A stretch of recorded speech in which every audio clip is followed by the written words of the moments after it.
Something about the quiet feels heavier than any announcement. 4 months on from that April morning when news of Eamonn Holmes' stroke first broke, the familiar voice that once filled the early hours on GB News has remained largely unheard. No regular updates. No return date. Just the kind of silence that leaves people watching the empty space on the sofa and wondering what it means. Many viewers noticed it immediately. The breakfast show continues, of course. Ellie Costello has carried the load with a string of guest hosts, the program still delivering its mix of news and conversation. Yet for those who tuned in over the years specifically for Eamonn's particular blend of warmth, steel, and Northern Irish candour, something has been missing. It isn't just the absence of a presenter. It's the absence of a certain rhythm, a certain way of framing the day before the rest of the country has fully woken up. The reports that emerged this week only deepened that sense of uncertainty. Sources close to the channel suggested that contact with Eamonn has been limited, that his son Declan has been carefully shielding him from additional stress, and that some inside the building have begun to accept he may not return to the same demanding early morning role. There was even talk of whether a graceful retirement might be kinder than any attempt to resume the old schedule. GB News itself has pushed back firmly, calling the claims cruel and untrue, insisting both Eamonn and his family have simply asked for privacy while recovery takes priority. That official response matters.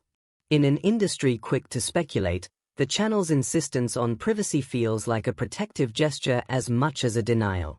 Still, the speculation itself reveals something about how audiences process these moments.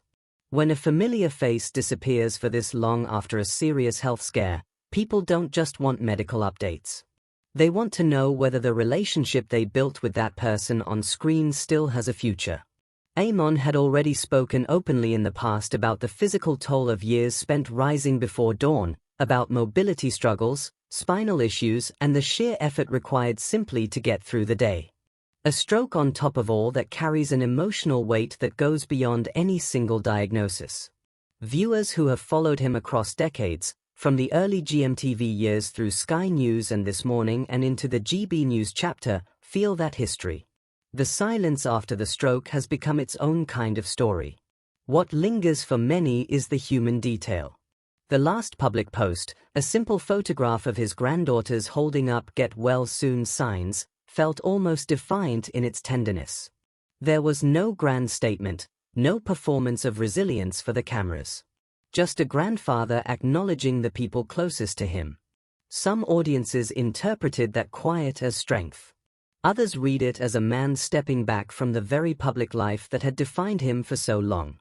Both readings can exist at once. Recovery after a stroke is rarely linear, and the pressure to appear recovered for an audience can itself become another burden. There is also the quieter question of what television demands from its long-serving faces.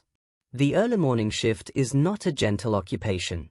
It requires energy, sharpness, and the ability to absorb the news cycle before most people have finished their first coffee. For someone already navigating significant health challenges, the idea of returning to that intensity is not straightforward. Some who work in the industry have suggested the environment itself may no longer be sustainable. Others insist that Eamonn's connection with viewers remains one of the channel's strongest assets and that any return, whenever it comes, would be welcomed with genuine warmth. The tension between those two perspectives sits at the heart of the current conversation. What makes this moment land so heavily is the affection that still surrounds him. Even those who never shared his political outlook often recognized the craft, the way he could hold a difficult interview without losing the sense of a real human being on the other side of the desk. That quality is rare. When it vanishes from the schedule, the gap is felt. Viewers online have been sharing old clips, remembering particular exchanges, expressing both hope for his recovery and a kind of protectiveness towards his privacy. The speculation about his future at the channel has, for many, felt secondary to the more fundamental hope that he is simply okay. Perhaps that is the real undercurrent here. In an age when television personalities are expected to remain constantly visible, the decision, or the necessity, to step away completely still carries power. It forces the audience to confront the fact that the people they invite into their homes every morning are mortal, vulnerable, and entitled to silence when they need it. The reports about a shaky future may or may not prove accurate. Official statements suggest the channel remains supportive. What cannot be denied is the emotional space that has opened up in his absence. And maybe what stays with viewers isn't the latest rumor or the carefully worded denial. It's the quiet recognition that some stories unfold off-camera, at a pace that television schedules cannot control. Recovery doesn't answer to ratings. Privacy doesn't answer to speculation. Whatever comes next for Eamonn Holmes, a return, a different role, or a life lived further from the studio lights, the audience that grew used to his voice will keep watching for signs of the man they felt they knew.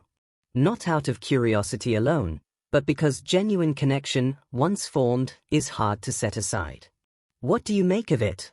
Have you found yourself noticing the difference in The Breakfast Show? Or does the silence feel like the right kind of respect? The comments are open.